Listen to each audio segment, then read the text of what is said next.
Part 2 of the literary argument essay covers Activity 1.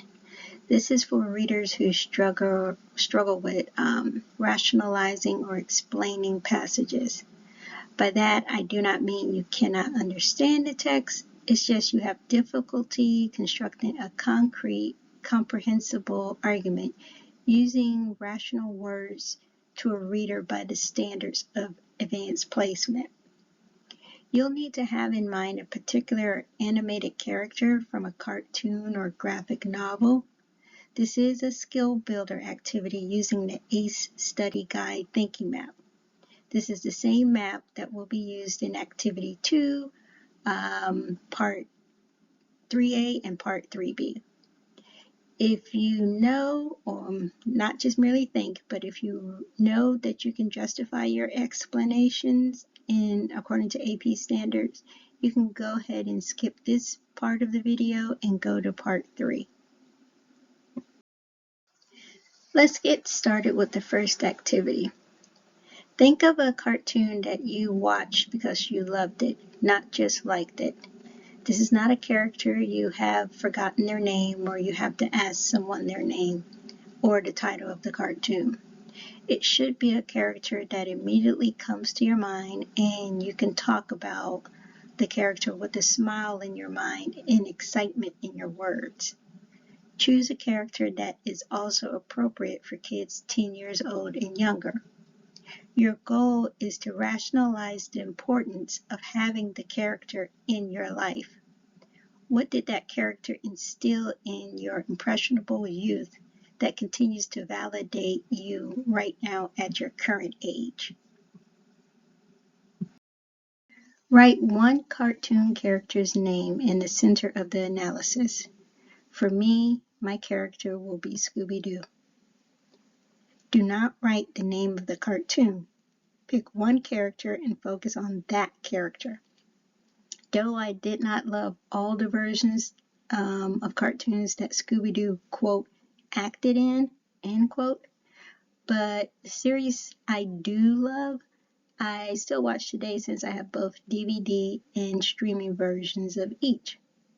This is the type of character you want to choose as well.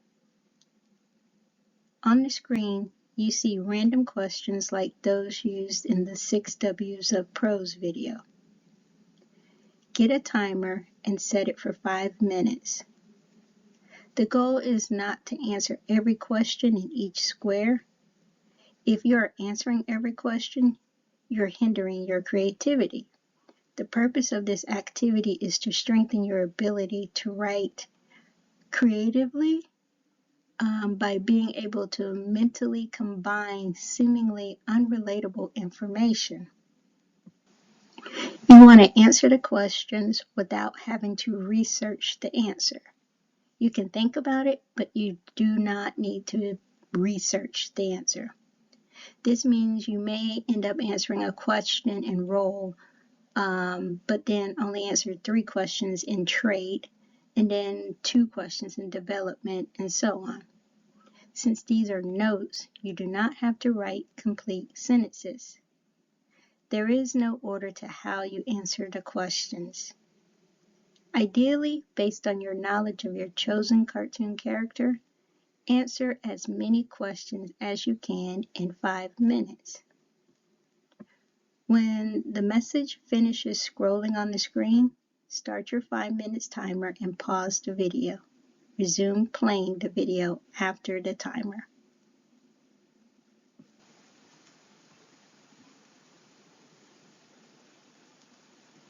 I hope you were honest in the timing. Here are some of the answers I wrote about Scooby-Doo. Because these are notes, I did not follow grammar rules, and let me go ahead and remove the questions so you see what I'm saying. I want to just be able to read my answers at this point, not the questions, just the answers. I am only reading the notes that I've written. In my mind, right now, I'm processing and determining how to combine all the information into sentences.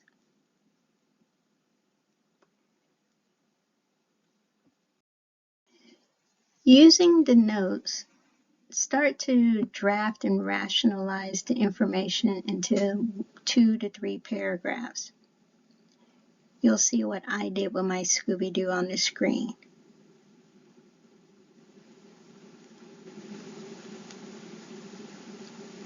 Now, as I read the first 2 paragraphs, I want you to notice how I can hear grammar errors that need to be fixed. As I'm reading, I'm also going to be thinking about, okay, what do I need to add or delete, go further into details of. And I also want you to notice that when I'm giving explanations to my evidences, even in my draft, I'm not just writing 1 to 2 sentences. My goal is at least 3 sentences, because ultimately in my essay, I would like to have between 3 to 5 of commentary explaining my evidence for each of my evidences that I'm given. So here we go. Scooby-Doo is mostly a protagonist in such series as Scooby-Doo, Where Are You?, The 13 Ghosts, it should be Ghost, not Ghost, of Scooby-Doo, and Be Cool, Scooby-Doo. Also, look at my comma there. Now, here in America, my comma needs to be inside the quotation, so I also need to fix that. But he also is an antagonist when it comes to food and cats. Food, fear, and Shaggy mainly influences, that should be influence, Scooby's decision. Scooby's views emulate Shaggy's teachings on the importance of food and fear, since Shaggy is Scooby's owner.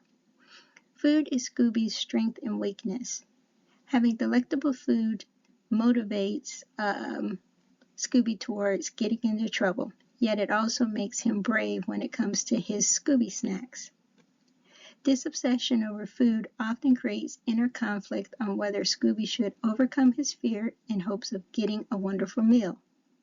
His weakness towards foods help the other, notice what I said, towards foods, plural, and then I switched it to help. So I did correctly voice foods and help, but what I should have read is his weakness towards food, comma, helps the other Mystery Inc. members in manipulating Scooby to behave or do as they bid him to do.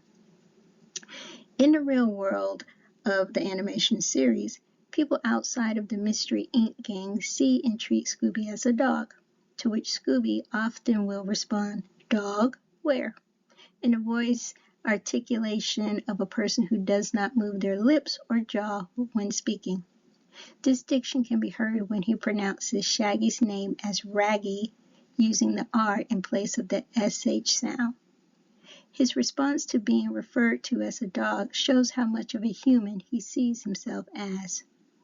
In most episodes, he calls out Scooby-Dooby-Doo as an anthem to either announce that he's going to help someone or to end the episode.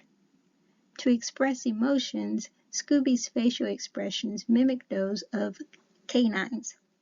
He will cock his head or raise his eyebrows, much like a canine does when questioning the events before them. Other than that, Scooby is often anthropomorphized in his physical manners of sleeping, shopping, cooking, dinner, etc. Now, the goal of my commentary was to dissect the animated characters' antics to show the underlying practical context. This is what you will need to do as you write your AP literary argument. Remember, this is just my draft. While I was rereading, I noticed that I did not emphasize how Scooby-Doo, even when he was afraid, would overcome his fear to help others in need, even if that meant foregoing his desired foods. I also could add more on how the gang act as a family for him. After rereading my entire summaries that I've written and reviewing them, I see that my draft has strong evidence and commentary for conflict and anthropomorphification. So I'm not going to plan on focusing on diction in my essay. And the reason for that is my explanations given seem to be more geared towards how Scooby talks, seemingly like a human, not like a dog. So that means I will not be using the cocking of his head in confusion within my anthropomorphic paragraph. I won't use it because I worry that it will distract from my argument that Scooby-Doo has human traits, actions, and thoughts. And this is how the information that you get from your hashtag guide can steer you towards a well-argued literary essay. Once you start using this, after a while you will feel that you do not need to actually draft it out. You'll become more skilled and knowledgeable of yourself as a writer. Using the information here, your paragraphs for this draft can act as a 4 to 5 paragraph literary argument essay. Taking my draft, I want to see how it compares with the AP literary argument rubric. I want to read for possible theses and examples. Are there at least 3 specific details or evidences in each paragraph that support a line of reason given? Is there an explanation for why each detail proves my argument? And are there 2 to 3 supporting claims? First, checking for theses. Yes, I do have a possible thesis with examples where the arguments are based on actions, characteristics, and concept. The line of reasoning is where your knowledge of literary devices and elements are going to help you in choosing examples. Part of interpreting the text means explaining the importance of textual evidence. If in prose, specific evidence prove the chosen literary devices, then likewise, the literary device can now be used to prove that the given examples prove your argument. With that line of reasoning, I could further divide Scooby's conflict into internal and external using my knowledge on conflict. I then can provide further details on how conflict is dependent on the circumstances and how Scooby was reared. Looking next, do I have textual evidence to support my arguments? Yes. Yet, glancing at the yellow highlight, I can see that I need to add evidences to my first claim of conflict. With my knowledge of anthropomorphizing, I can detail how Scooby's mannerisms are similar to humans in relation to emotion, speech, and action. Lastly, for the commentary part, I want to make sure that there's an explanation for each detail that I've given. So if I'm wanting to have 3 examples from the text or my knowledge, I want to make sure I have explained each to prove my argument. As you become more skilled, you will not need to actually fill out the ACE guide. Much like when you write certain essays, you sometimes do not write a draft. You'll just immediately have all the information in your head based on your skill, and you'll just be able to just start writing your draft and do some minor revising and editing as you go. This is because the information is, you're going to naturally be able to consolidate that information as you're reading. Now, pause the video and look through your own notes on your own cartoon characters and check to see if you have the necessary requirements that meet the rubric. See where you need to add information, see where you need to clarify more. Remember, your explanations should not just be 1 to 2 sentences. You want to shoot minimum 3 sentences to 5 sentences, and depending on your essay, you can go as high as 7, but you must remember that this exam is timed, so don't overwrite because you still may have one other essay to write or 2 other essays to write. But still, you want to take your time and show how your knowledge is creatively consolidated. Do you want to learn more on how to think while writing? Click on any of the videos you see here or below, post questions below, and I will respond or upload a specific video to demonstrate a clarifying answer.